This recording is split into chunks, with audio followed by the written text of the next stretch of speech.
Great, thank you for having me this morning. Return trip, I had some changes. Alan is here now, and I believe Joyce is here now because I was here last fall. I just want to bring you, I brought you packets with materials.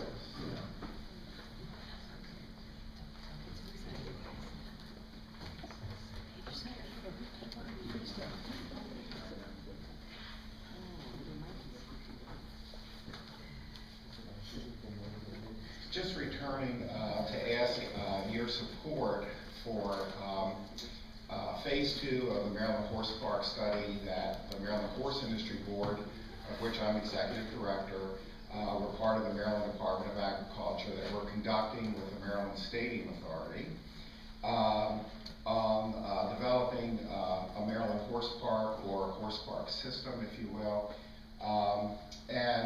We are getting a grant. We're putting the cost of the study is $70,000. The Horse Industry Board is putting up $21,000, and DBED is giving us the rest of $49,000 grant. In order to get the grant, we need, there are 3 principal sites that are the 3 main hubs that we want to study for phase 2, and that's Fair Hill here in Cecil County, the Baltimore County Ag Center in Cockeysville in Baltimore County, and the Showplace Arena in Upper Marlboro, Prince George's County. And to receive that DBED grant, each county council of those 3 facilities needs to pass a motion or a resolution in support of the study. It costs no money for the county. We just need your support to proceed with the study. So, are there any questions? Yes. Diana, pull them up. Good morning, Mr. Pettiford. The 3 main hubs, this is different than what I remembered in the presentation before. It was a racetrack or a system of racetrack infrastructure across the state. Well, not racetrack, horse facilities across the state. And it's not limited to 3, but these are our main facilities. Fair Hills, as you well know, is 5,700 acres. Is a horse park in itself already. The new Baltimore, but there are some things that we want to include in the system that perhaps Fair Hill does not want, like a big 3,500 seat indoor arena, which we already have at the Showplace Arena in Prince George's County. The idea is to link them together and perhaps package, but that's what the study is going to tell us, hopefully, how we will do that. Is there...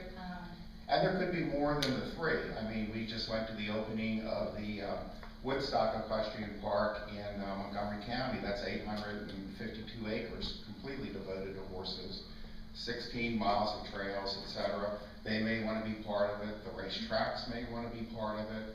That's what we're going to study. The idea is just to maximize the facilities that we have and to the benefits, and so we can keep a flourishing horse industry here. We know we have great product here, the international caliber, and we just want to attract more national, international visitors, and for the citizens of Maryland. I guess I'm just speaking for the community that was very vigilant in nominating its infrastructure over at Fair Hill, and it's still we're looking at that.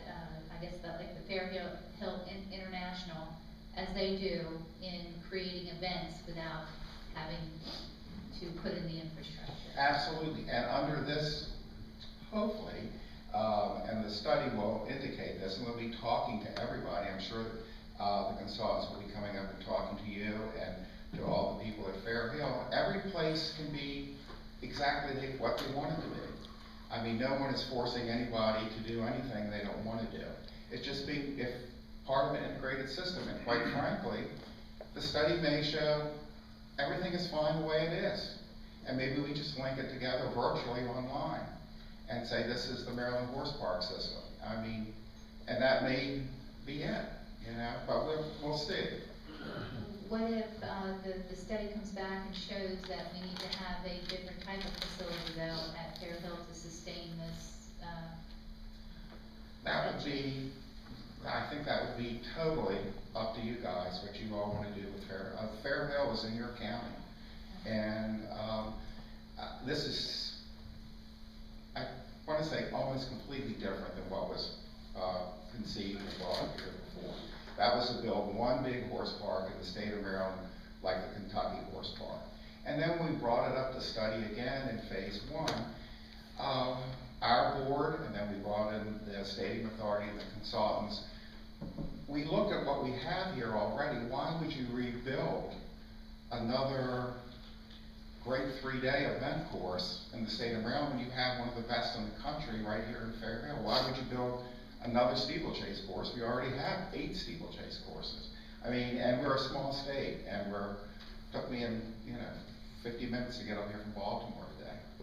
So, and if we can just find ways we can, but people down there may not know where Fair Hill is. A lot of the people in the Baltimore, Washington area, they may not know. So they can go to one central location and see the Maryland, like the Maryland State Park System, and say, oh, I'm going to go to Acetate today, or I'm going to go, oh, they're having the Fair Hill International Day. Let's take the kids up there. So they can go to one central site, see all the programming, and link it all together throughout the year.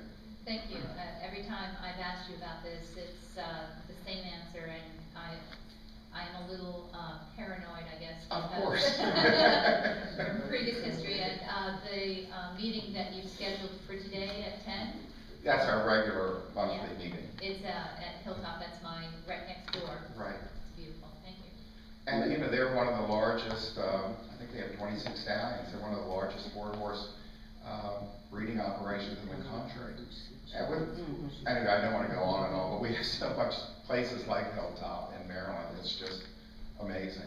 Well, I wished I could have attended, so I went ahead and sent a representative. Oh, great, great. Keep in touch. Thank you. Great. Do any other council members have any questions at this time?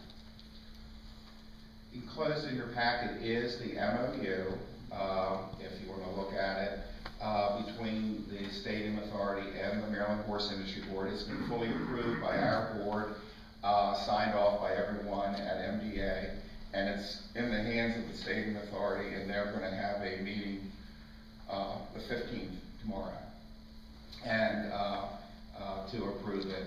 And then the next step is to get the county resolutions passed, and so we can get the funding for it. Okay, within our packet, there is a proposed resolution that supports the request for a endorsement for the grant application and the feasibility study. That was written by DVED, by Pam Hefner at DVED. And the county council of Baltimore County has it too, and Prince George's. So if there's no objection from the council, we will submit this resolution. Well, we haven't had a chance to look at this. This is happening a lot, where we're not getting, it's not just with this, but with other information. The resolution was included in your packet. Yes. I didn't see it. I downloaded the information online. I don't think it was online. Online? No, I received it with my package material. Yeah. Okay, we'll have to find out what's wrong with the online version, but everyone else received it. So anyway. You've got the MOU, the Exhibit A, which is page 2 and 3 of that, is what the deliverables are. And also are the recommendations from phase 1 that we conducted last year, executive summary of recommendations. The resolution is very simple. It supports the grant application and it supports the feasibility study. That's it. Well, would it hurt to wait a week before we? We're going to, wait a minute, we're going to introduce this. May first. On May 21st. Yeah. May we're 20, gonna vote we're right gonna, now. no, we're not going to vote. Okay. We're not voting today. We're going to submit this on May 21st as a resolution and it'll be voted on the following legislative session. We're agreeing to submit it now. Yes. We're agreeing to put it on the agenda for submission. That's it. Okay, well, if we could agree, there might be something that we might want to change. Sure. And we can, between now and May 21st, we can amend it. Okay. Sure, and if you have any questions, you can just call or email me. We can can amend it between now and May 21st, and after submission, we can amend it again. With that agreement, I don't have a problem. Okay. All right, Mr. Matthews, you, finalize the resolution and put it on our agenda.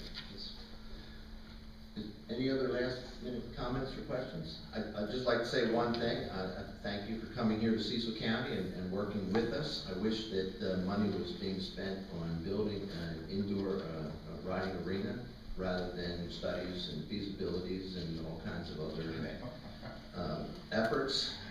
I'd rather be putting the money in actually sticks and stones and building something. Well, perhaps if that's what you all want, and Fairhill wants that, you know, that's what will happen. Great. But it's gonna be up to you guys. Yes, thank you. Okay, thank you.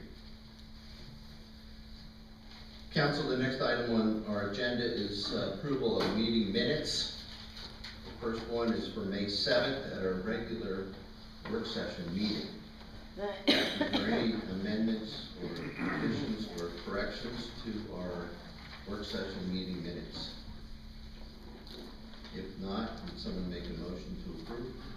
Make a motion, we approve the minutes as presented. I'll second it. There's been a motion to approve and a second. The meeting minutes for May 7th at our regular work session meeting. Any further discussion? Hearing none. All those in favor of the motion to approve the meeting minutes, say aye. Aye. The motion passes unanimously. The second meeting minutes is for a May 7th closed session meeting. Is there any additions or corrections to our closed session meeting minutes? Hearing none, I'd like to have a motion to approve. I'll move to approve. There's been a motion and a second to approve the closed session meeting minutes for May 7th. Any further discussion? Hearing none, I'd like to ask for those that approve it, please say aye. Aye. Motion passes unanimously. Next item on our agenda is regarding a letter of support for a HIDA designation. Councilwoman Brumell, would you like to discuss this with us? Yes, I contacted Congressman Harris's office on a number of issues, from our, public meeting we held with him. And one of the items on the agenda that's needing attention right away is the HIDA funding. And, Tom Carr, who is the director of the Washington-Baltimore HIDA region, requested that, interested parties or the stakeholders would send in letters of support. So I forwarded, from the threat assessment, Sheriff Janney's, support, requested support letters, from the drug task force, and they meet them someday in county. So this is what this is for. It's my understanding that the county executive has also prepared a letter. I guess the question is, do we want to have a joint letter or two separate letters? Do we want to have a letter at all? Is there any comments or questions by any of the other council members? If she wants to sign on to our letter that we've already reviewed, that's fine with me. If she has another letter, you know, you have to wait another week. So if she wants to sign on to our letter, I'm fine with that. And she can place it on her letterhead and just have her signature lines. I'd say we'll just have two separate letters. Is there any objection? No. Okay. Now, I think further investigation leads us to believe that this letter should be directed to a particular person within the high-intensity drug trafficking area rather than to Mr. Harris. Now, Mr. Harris should be CC'd on the letter, but not, I don't think he should be the person that we're requesting this from. Is there any objection to sending it to Mr. Carr, the director of HIDA? I think that'd be the appropriate place to send it. I know when I was a legislative day, when they asked for letters of support, it was addressed to the delegate when, he went in to testify. So if you would like to send it to Director Carr, I don't see where there would be a problem. but I don't see any problem with sending it to Congressman Harris either. Okay, then we'll CC it to him, right? Whatever you wish to do. Would you manage that for us, Mr. Massey?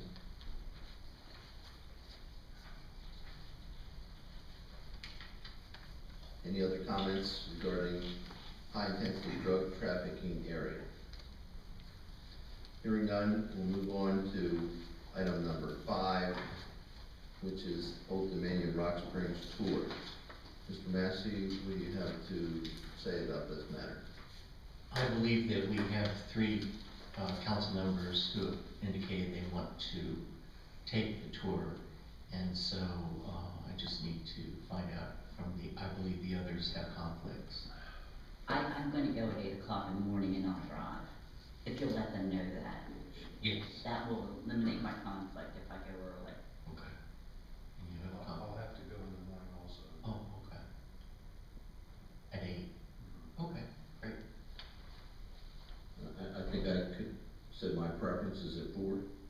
Yes. Well, I responded as well. Yes. I told him, and Alan, you are gonna go?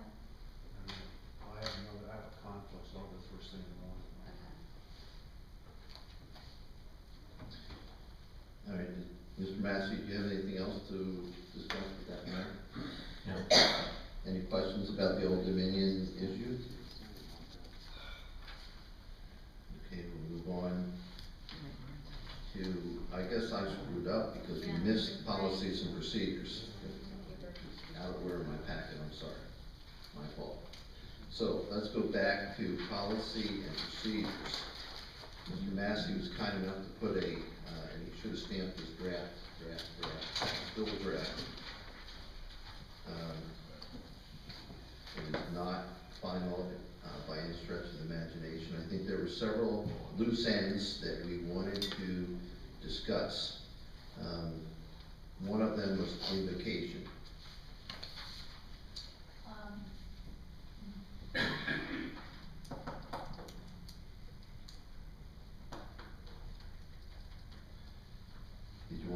Did you want to discuss it?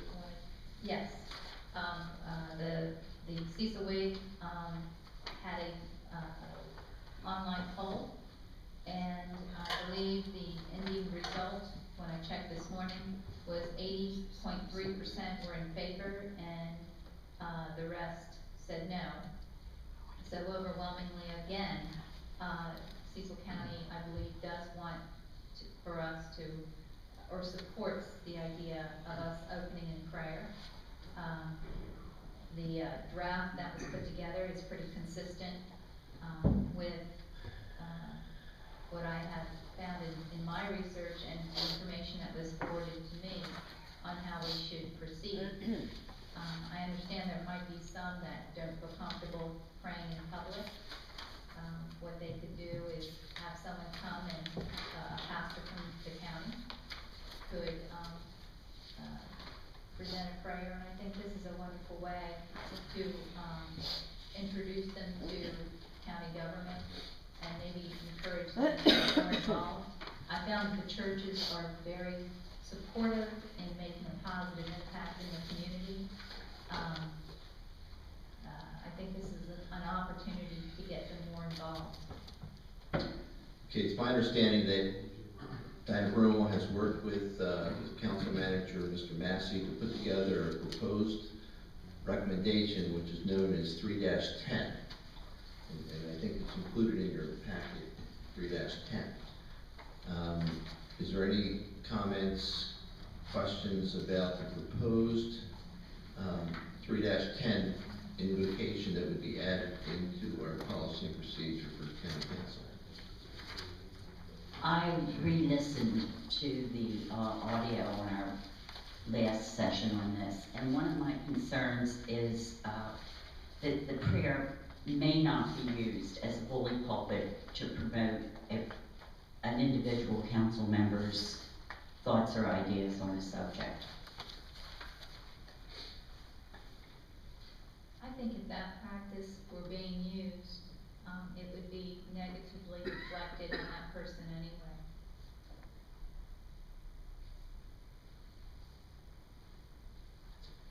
Is there any other comments? I've made my opinions clear. I prefer we not do it. A moment of silence be more than enough for me. Does it, Ms. Brunel, do you want to make a motion to include this 3-10 into our policy and procedure? Yes, I'll go ahead and make the motion that, 3-10 invocation, be, included in our council policies and procedure. Okay, there's been a motion. Is there a second? Second. There's been a motion and a second to include the section 3-10 invocation into the policy and procedure for Cecil County Council. Is there any discussion? I did want to, I guess I'll read it this time. I also got a letter of support from Pastor Shepherd, to the board members of the Cecil County Council. Please allow me to encourage you to open your meetings in prayer. The work that you do is for the benefit of everyone in our county, and the vast majority of the Cecil County population would surely take some comfort in knowing that their elected officials are seeking guidance from our Creator. These prayers certainly should not favor one particular organized religion over another. That would seem inconsistent with our Constitution, but surely prayers can be said that would be inclusive. I would also like to thank you for the good work that you do. Your efforts are appreciated, and please note that the people of Grace Bible Chapel pray for each of you by name on a regular basis, along with other politicians and leaders. Pastor Stephen Shepherd, Grace Bible Chapel. Okay, I will not be voting for the motion. As I made it perfectly clear, I've given this a lot of discussion, and I don't have a problem with a silent prayer segment of our meetings, but I am not interested in hearing council members pray or preach to me or the audience. And it has nothing to do with religion. We have plenty of time to say other things, but at the end of the day, I don't want to infringe upon anyone's thoughts or ideas.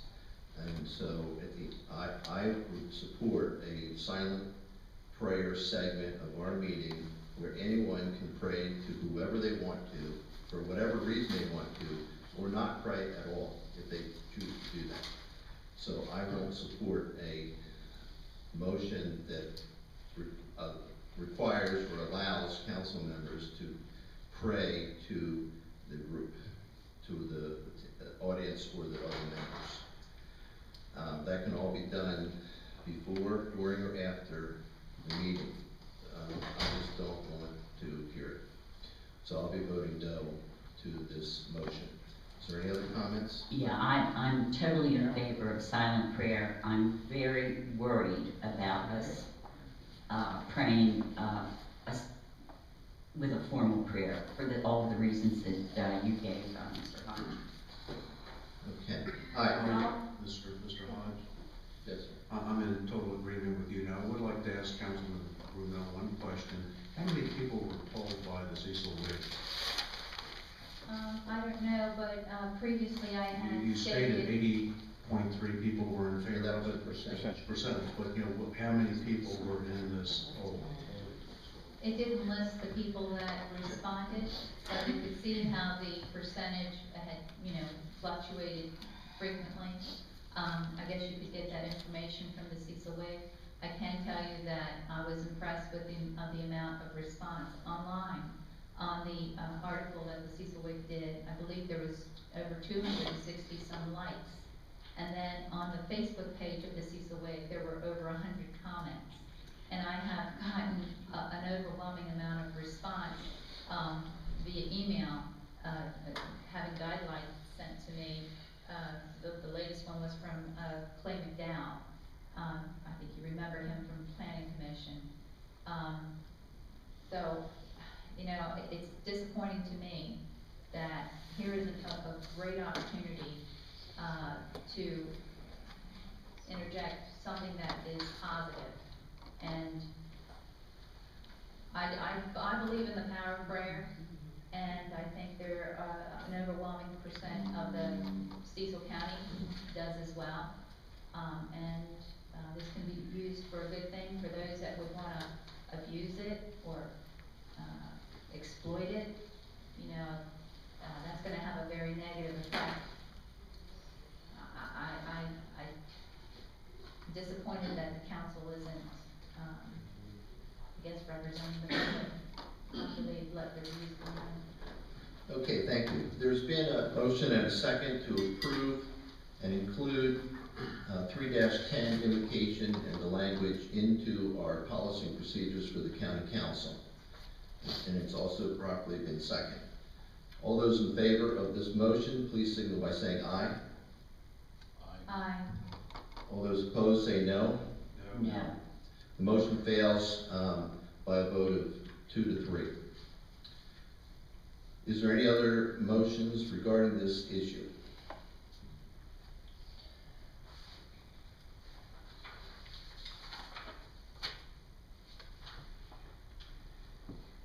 I know you're anticipating me, making a motion that would go with a moment of silence, but I don't see the benefit of having a moment of silence. Well, I wasn't anticipating you doing that, but I will do it myself, if no one else will. I will propose that we include in our policies and procedures manual a segment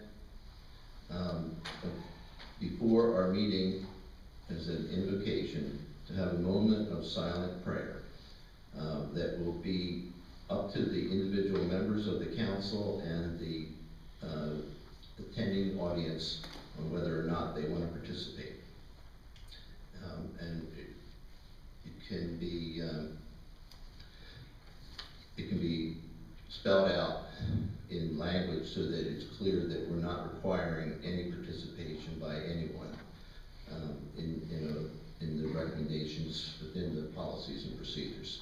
So I'll make that motion that we include a moment of silent prayer on a volunteer basis.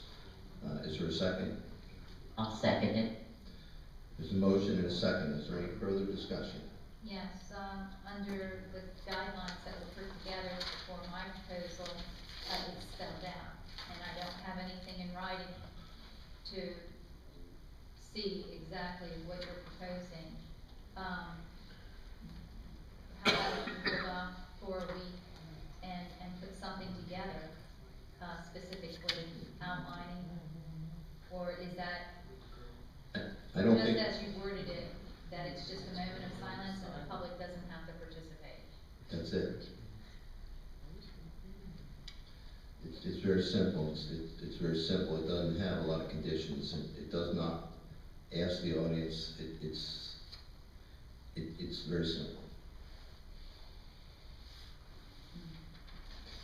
Is there any other comments? If you want to amend the motion by delaying it, you can ask for a motion to do that. Otherwise, we'll move forward. Mr. Dunn, do you have any comments? All those in favor of the motion to allow an invocation before our meetings in the form of a silent prayer that does not require participation and is solely voluntary, with all those in favor, please signal by saying aye. Aye. All those opposed, say no. No? The motion passes 3 to 2. Mr. Massey, would you formalize that into our policy and procedure? Yes. Okay, another item is council decorum. It's been put before the council in the form of section 2-7. And I think this is an adaptation from the Caroline County Board of Commissioners Gentlemen Agreement. Is that correct, Mr. Massey? Yes. Is it verbatim, or did you modify it to? I just made it, instead of it was first person, I made it the council member as a third person, and I eliminated some of the items that were not pertinent to our meeting. Does this overlap or duplicate other items in our policies and procedures? This is all new? No, it's not. I forwarded to all the council members in advance the gentleman's agreement that the Caroline County Board of Commissioners had adopted. I thought there were some very good items that we should follow through. Mr. Matthews, just for the public's knowledge, has the public received this? It should have been on our website. Okay. All right, is there any comments or questions regarding this, section 2-7? Yes, I have a lot to say about it, and I did offer up a forum procedure previously, and I thought it was incorporated, that, we had talked about, I guess it was the forum at the meeting, so this is specifically for the council. This is for the council. Okay. But it also applies to the meetings. All This right. is all the time, Um, primarily for meetings. Well, as I stated to you before, I am not happy with this. It gives the impression that, with you submitting this, it's almost like you're not acknowledging that you're a part of the problem. And this is the statement I put together. First of all, I wanted to, on item number 7, kind of illustrates the potential of problem that we could have in interpreting this. Council members value the diverse perspectives of the members and will endeavor to keep debates focused and productive. They will not resort to personal attacks in the heat of disagreement. It's the chairman or the president that would be interpreting that. And I've already noticed that there is a bias in when I'm talking, and maybe I am feeling emotional or temperamental at the time, but others have also, and where you gavel me, you allow them to keep speaking. So this is, I guess, my statement on this. On my blog site, I have an entry called More of the Same, and that's exactly what this proposal is, more of the same. Robert, I've known you for over 15 years, and since that time, you have been working very hard to coordinate consolidating power, and I have to say, you have been very effective in doing so. You helped to reestablish the old Republican Club, take over the Republican Central Committee, get elected as county commissioner with the assistance of your political advisor, Terry Moore. I believe you helped to coordinate the Patriots, because now we see they don't support Tea Party values, but also support your efforts, even if they are contrary to the Tea Party principles. You helped to get reelected on a slate with McCarthy and Moore as county executives, and then circumvent the Central Committee appointment process to get Councilwoman Bowlesby appointed on the new council for a majority vote, along with walking lockstep with County Executive Moore. For these reasons, I don't believe you are submitting these recommendations purely to run a more effective meeting. Just look at the facts. I follow the money and scrutinize whose interests you have actually represented since you got involved in county politics. Where has the funding come from to support your agenda? All you need to do is go to Maryland Campaign Finance, and it's a who's who of special interests in the county. We were elected and took an oath of office, which I intend to follow through on. This is an attempt, I believe, to censor comments, and you don't want to hear under the comments you don't want to hear under the guise of implementing civility into our meetings. The problem is you have just as much abused these rules as anyone else. A good example of this is during the legislative meeting when you don't stop Mr. Mechanic after he has attacked me with threatening language and has testified in support of your interests. Because he's defending your point of view, you're not going to stop that type of behavior, and you sit there with a smug smile on your face. If you believe we're going to have respect for your rules, it will only be if you follow the same rules for yourself and don't use them to continue consolidating power for your own special interests. Right now, Cecil County's top concern is the drug problem. We should be focusing our funding on implementing infrastructure on the growth corridor. The mandates from the state of Maryland are threatening to bankrupt our county. We need to work together in focusing our efforts in these areas, and instead we keep coming back to funding projects that benefit. Okay, let's talk about the policies, let's talk about policies and procedures. I will have to continue sharing my points of view on these issues. Go ahead, but not now. Not Okay, now. I guess I have a couple comments. Number, Thank you for letting me read that. I thought you would have stopped me. Thank you very much. this section, 2-7, is the decorum of council members. This is not asking the public to behave in any way, shape, or form. That is already covered in the policy and procedure. I guess I brought that up because we need to Now, have. so wait a minute, so See, now we're talking about, I'm- yes, we're talking about the behavior of the council members. That's what this speaks to. Now, let me finish. The fact is that I believe, and I'll say it out loud, that we all of us, all 5 of the council members have, over the last 6 months, gone overboard and crossed the line for different reasons, over different issues. Now, I certainly appreciate having very diverse perspectives and different ideas. That doesn't make you a bad person, it doesn't make me a bad person, but that's the problem, that you feel that when we have a difference of opinion, you think I'm a bad person, that I'm beholden to special interest and so forth and so on. You need The to, record speaks for itself. when you have an issue that you want to support, then you support it based on the merits, rather than attacking anybody that sits on this council. I've It's done not gonna exactly- look good for you, ever. In any event, the fact is that I'm making this proposal because I feel that it's in our best interest. It is not a tool for me to use against you. That's not the case. I've seen you do this already, and you saying I don't defend my case on the merits is false. I do a lot of homework and research to get the facts. Okay, there's been a motion and a second. Is there any further discussion on incorporating 2-7 council decorum into our council policy and procedures? Well, item number 7, I think, should be removed because it could easily be misinterpreted.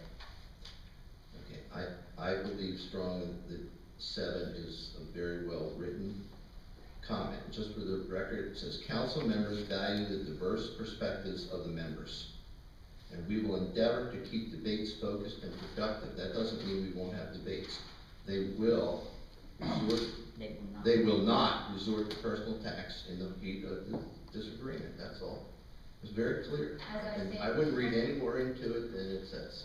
Mr. Hunt, President Hunt, as I stated before, that could be interpreted, and I've seen it interpreted even without formally adopting these rules, have not being enforced consistently across the board.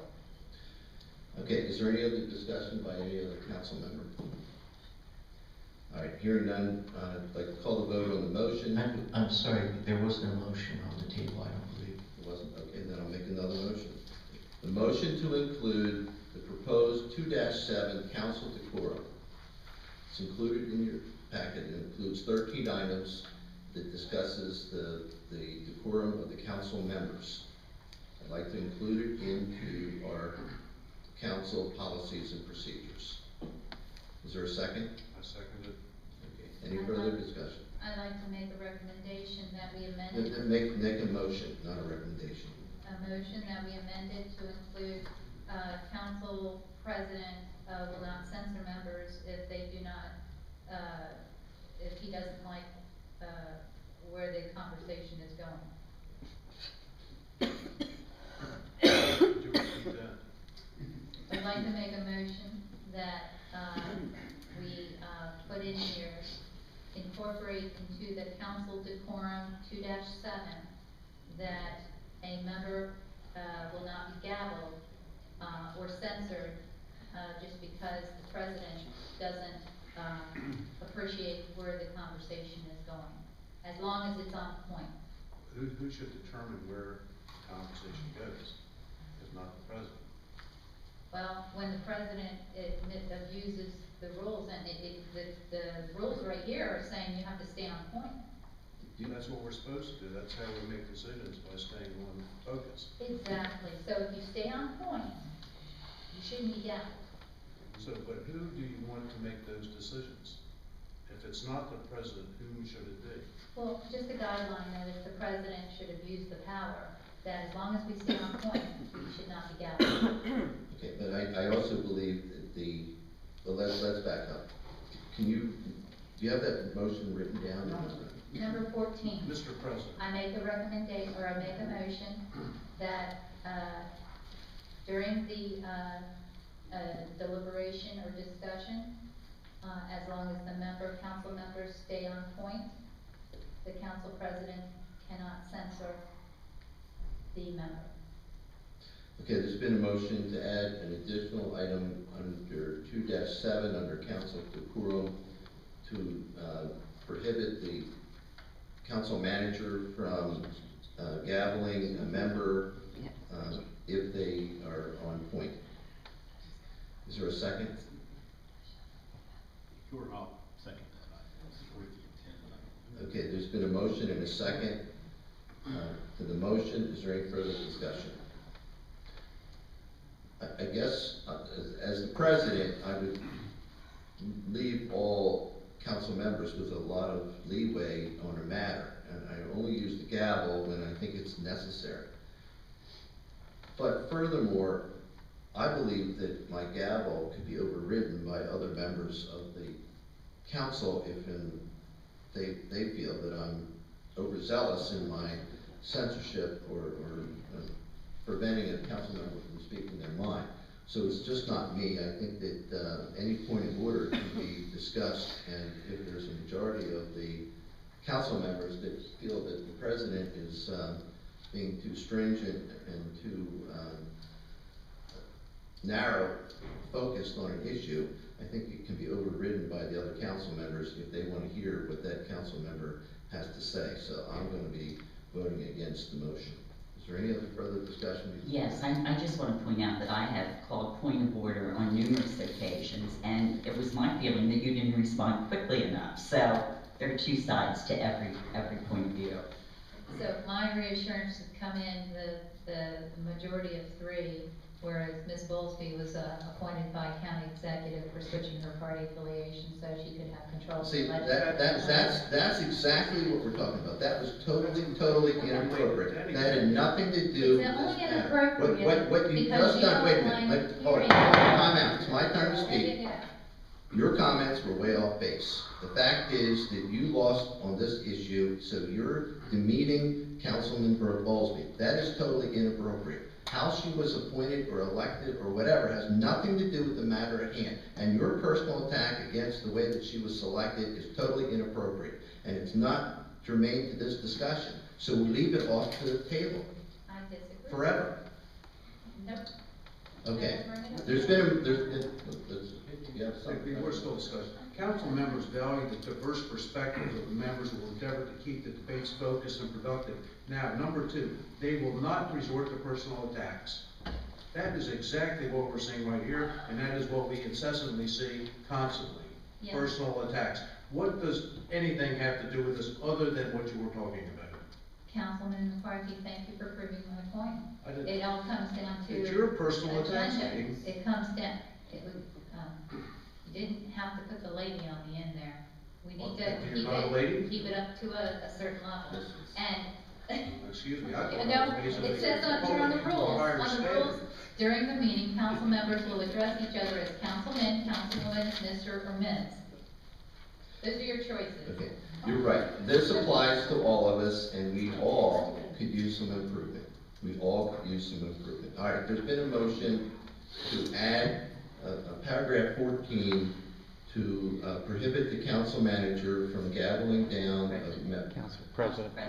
council president from gaveling down a council member when they believe that they're on point. So, there's been a motion and a second. All those in favor signal by saying aye. Aye.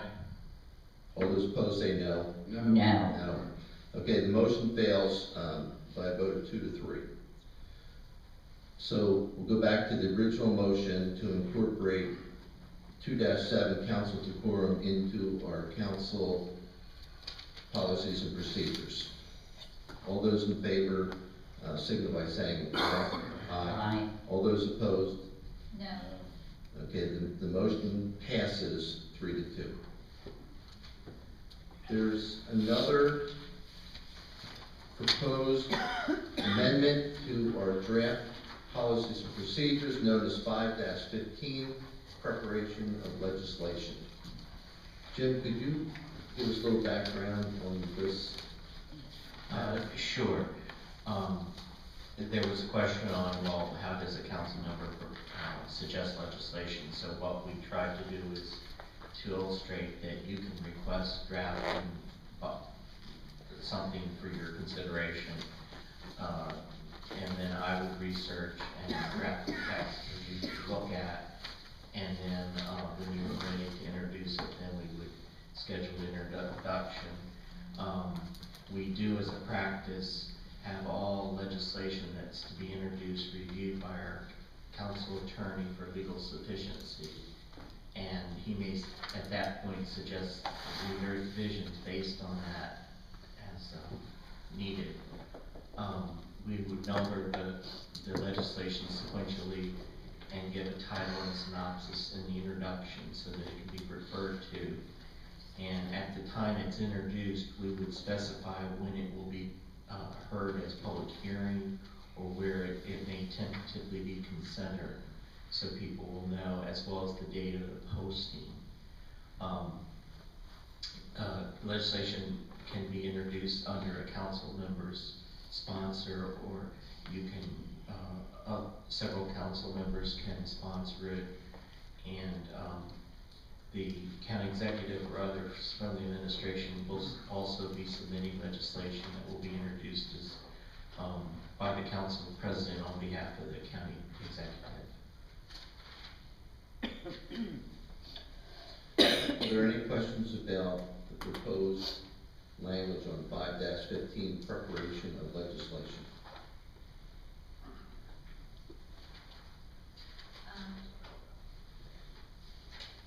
Under this, under these recommendations,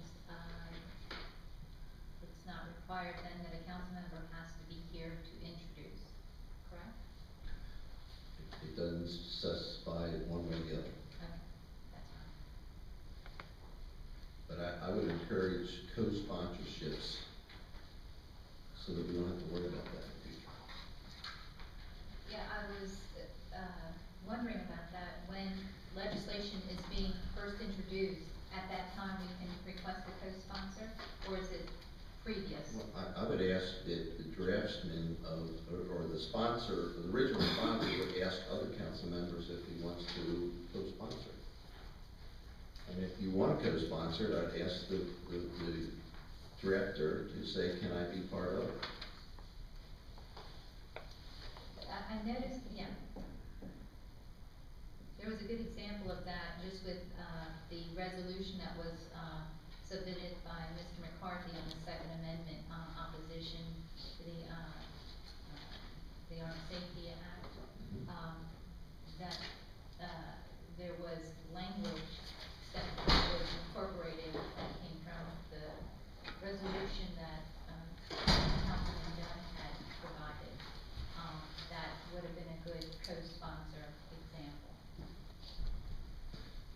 I think that the more council members that sponsor a bill, better it would be, rather than just individuals. And I was wondering how, well, it's not germane to this conversation.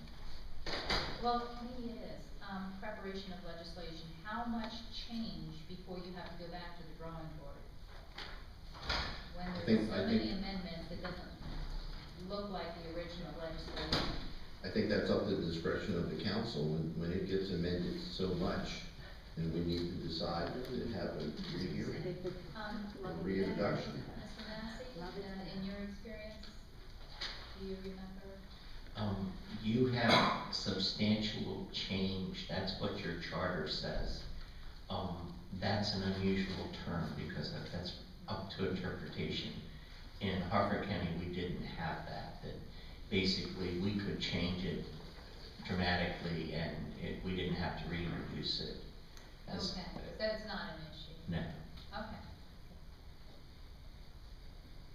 Are there any other questions or discussion regarding 5-15, preparation of legislation?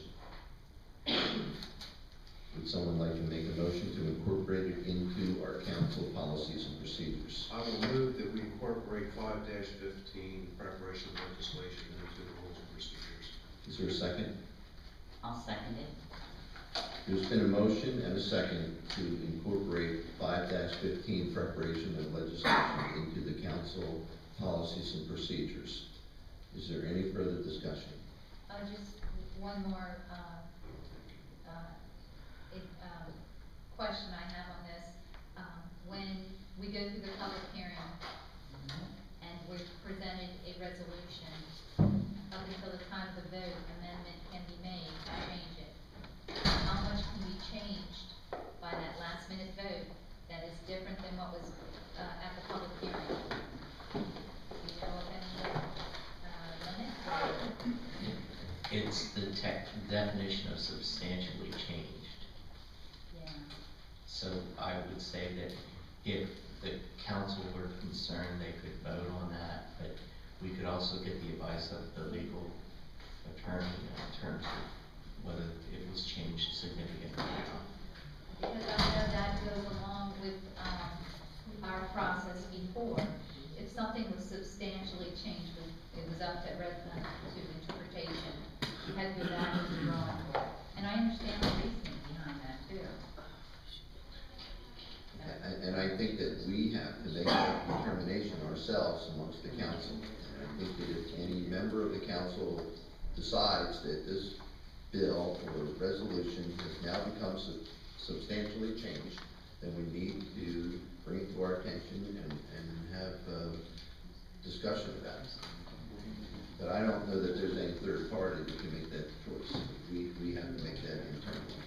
I just, I'm concerned that, I'm not saying this is going to happen, but I'm concerned that there would be an opportunity at the last minute to interject language that the public wasn't aware of. How about if we amend the motion to include the language that's in the charter about substantial change? That I'll make this amendment to my own motion, that any legislation that is significantly changed, or use the exact words as in the charter, must be, cannot be voted on that meeting and has to wait for the next session meeting. Is that fair? Does that make sense? No, usually what the process is, you have to go through the whole public hearing process all over again. But I'll amend it to must wait a week. You don't have to vote for it, you can make another The motion. charter does state that it has to go to public hearing notice and publication requirements as a newly introduced bill. Okay, then fine, whatever the charter says, let's just duplicate what's in the charter. And, there's two F's in this, so it needs to be amended. G, H. Let me see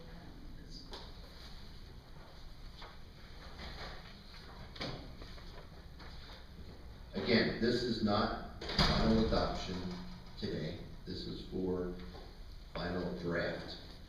And we'll be introducing it and have public hearings on it, so we'll have some more public comment. But, so there's an amendment, is there a second to the amendment to add the charter language regarding substantial change? I'll second.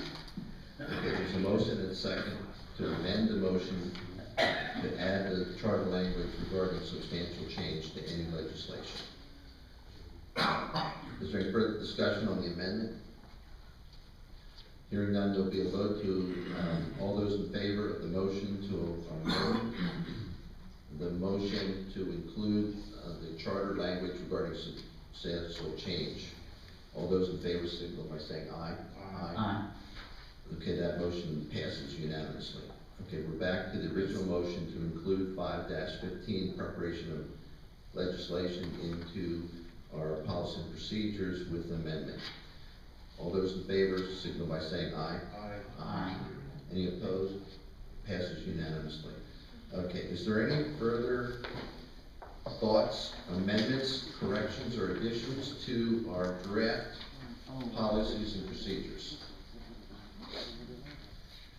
Is there any objection to submitting it as a resolution for adoption at our next legislative session with the hearing scheduled? Because I would like to hear public comment on it. Most resolutions do not require public comment. a public hearing. Is that okay with the council? Mr. Massey, would you see that that happens? Yes. Mr. Massey, I want to point out that it's 511 of the charter, section 5-11. Mr. Beanie, I see you're here in the audience, but I can't connect you with anything on the agenda. Are you just the And then the next meeting. next meeting? Closed session. Okay. Okay, you're right. Okay. The next item is our council manager report. Mr. Massey, do you have anything to report to the council? I'd like to tell the council that the redistricting commission met last night, and it was a nice session. David Black from the Planning and Zoning Office did a terrific job in not only showing the current boundaries for the councilmatic districts and showing the demographics for populations based on the census, and then at the time he presented possible options to the commission, and they greatly appreciated it. So they're going to review these options, and then they'll meet in a month to discuss it further. On May 18th, just to remind you, there is the open house at Pierce Creek 1 to 3, the site of the dredge material containment facility where the public is invited, that will have stations to let the citizens know some of the questions that were asked, including the water alternatives, what is in the water, making the site impervious, groundwater issues, the health department's well drilling, the testing, what is in the sediments, dredging concepts, what that's all about, and the economic value of the shipping lane to Cecil County. Reminding you that May 30th is the Bay Cabinet meeting that we would be asked to go to Donaldson Brown at 9:30. The tour bus will take us at 10 to Conowingo Dam, and then they'll come back to Donaldson Brown to have discussion with the cabinet members, and that'll be about 10 to 2. I did want to make you aware that June 18th is the date that the Maryland Port Authorities has asked if the council and the county executive office would like to come down to their office in Baltimore to have a briefing about the harbor and what they're planning. They want to show the terminals and show the harbor and what they're talking about doing to strengthen economic development. And so that would be on the 18th from 10 to 2.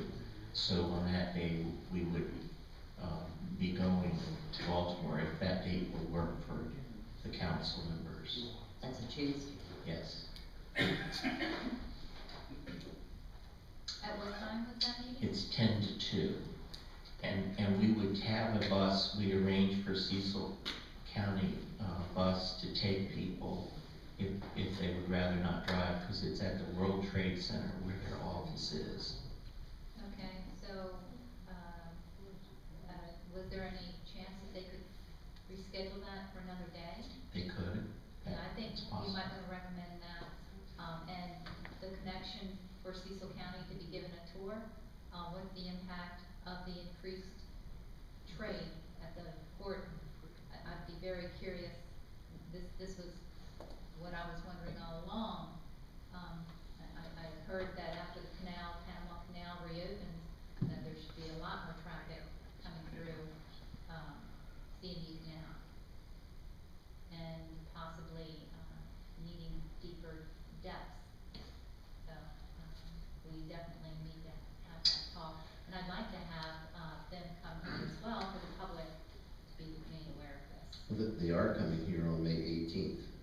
You will, in my opinion, on May 18th, ask them your concerns regarding the My concern shipping with channel. that is that it's not being done in a public forum setting.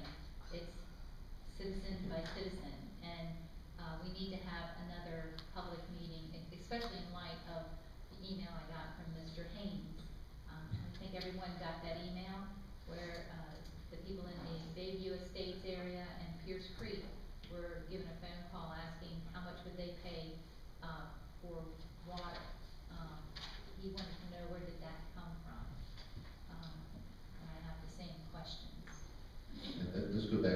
you wanna reschedule the June meeting of the tour? On the Tuesday, because it's on the Tuesday, Oh. we have a work session. Right, okay. I'm sorry, I thought you would prefer on a Tuesday, that's my Well, fault. we have so much, agenda items usually, and it's just a regular process.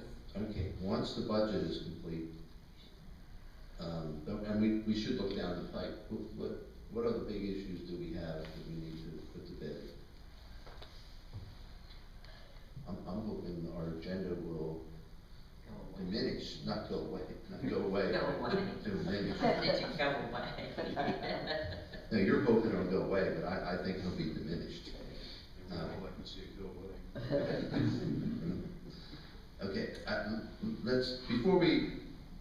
Okay, let's think about that a little harder, okay? It would be nice to, if it's an afternoon deal, right? 10 to 2. 10 to 2. I think I just leave it on schedule. You mean the 10 to 2, I mean, can we do it 11 to 2 or 11? If that's what you Yeah, want, that- sure. I'd give us a little bit more time so that we can meet here, still have our meeting, and then leave. Yeah, that's good. I just wanna, if there is an item that we need to address during a work session. Right, we'd have we the won't be in a rush, so opportunity. let's see if we can change it from 10 to 11, and if they need more time, we'll extend it out. I can't imagine it's gonna take hours. They want 2 hours of our time, and it takes an hour to get there, an hour to get back, at least. All right, Mr. Massey, do you have any additional items that? No, we're no, that was all. Thank you very much. Council members, Ms. Bowlesby, would you like to start? Sure. On Wednesday, May 8th, I attended the Boys and Girls Club Youth Celebration Dinner and was truly impressed with the award winner this year. It was Colin Coogan. He's a sophomore at Northeast. It was a wonderful, wonderful evening. The children entertained us. And then on Saturday, May 11th, I attended the Singerly Fire Company annual banquet, which was also very, very nice. On Monday, yesterday, I attended the local management board meeting. And at that time, they had a presentation from the Early Childhood Advisory Council. The Early Childhood Advisory Council is minimally funded by the state. They get $30,000 spread over 3 years. And what they're hoping to do is to make sure that all of our preschoolers are ready for kindergarten. And there is an opportunity for an appointment by the local government appointment, and I think that Terry will be appointing someone to that, so that that was that. And then last night, we went to see the Glenn Miller Orchestra, which brought back a lot of memories and was a great evening, and that's it. Ms. Brumeno? I found the letter from Chris Meekins, Congressman Harris's office, and this was the interaction, that I had gotten from him. Thank you for reaching out. We are in the process of reviewing your request. Congressman Harris has asked me to reach out to Sheriff Janney, County Executive Moore, and other members of the council to ensure there is consensus around this action. As soon as we have a consensus, we will move forward. If there are letters of support for this designation from the entire council or other groups, please pass them along. I appreciate your dedication toward working to address the drug problems in Cecil County. We are committed to being a partner with local government to address this issue. Please don't hesitate to reach out if I can be of assistance. So he was the one, Congressman Harris was actually requesting those letters of support. But I don't think it's a problem to address it against Tom Moore.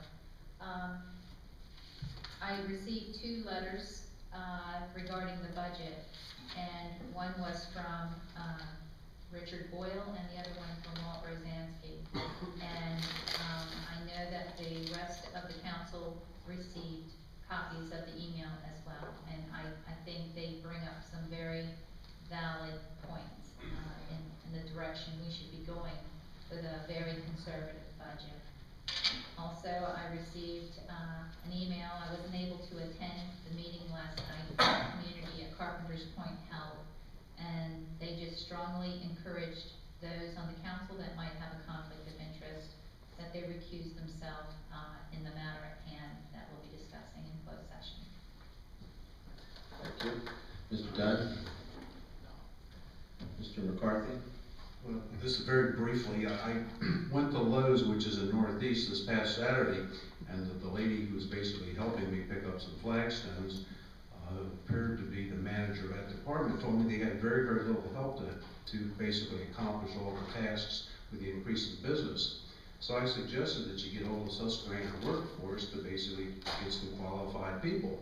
Lo and behold, she states to me that they've done that 100 times, but unfortunately, very few of the people pass the drug tests, and the ones that do pass don't even bother to show up to go to work. So basically, that doesn't speak highly for unemployment. Okay, Thank you very much.